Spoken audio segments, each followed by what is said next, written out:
Hi అండి. ఈరోజు వీడియోలో తమిళనాడు స్టైల్ ఇడ్లీ తయారీ విధానం ఎలా అని చూద్దామండి.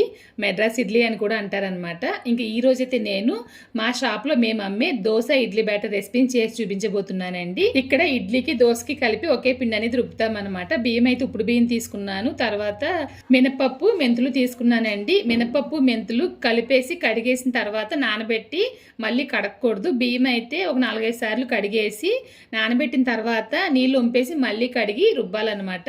రెండు విడివిడిగా అయితే రుబ్బేసాను. ఇంకా ఈ బియ్యం రేట్ వచ్చేసి 65 రూపాయలు పడుతుందండి కేజీ అనేది.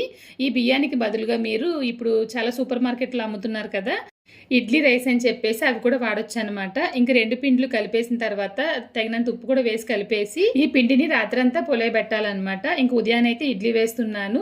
ఇడ్లీ పాత్రలో నీళ్లు వేసి పెట్టిన తర్వాత నీళ్లు బాగా మరుగుతున్నప్పుడు మాత్రమే ఇడ్లీలు అనేది వేయాలండి. ఎక్కువ మంటలో పెట్టే వేయాలి. మూత పెట్టేసి హై ఫ్లేమ్లో పెట్టి ఒక 8 నిమిషాలు ఉడికించారంటే టేస్టీగా ఇడ్లీ తయారైపోతుంది. ఇంకా చాలా మంది ఇడ్లీ పాత్ర గురించి అడుగుతున్నారండి. ప్రేలేటి అనే వెబ్సైట్ నుంచి నేను ఇడ్లీ పాత్ర అయితే తీసుకున్నానండి. చాలా పెద్దగా మనకి ఇడ్లీ పాత్ర అనేది వస్తుంది అనమాట.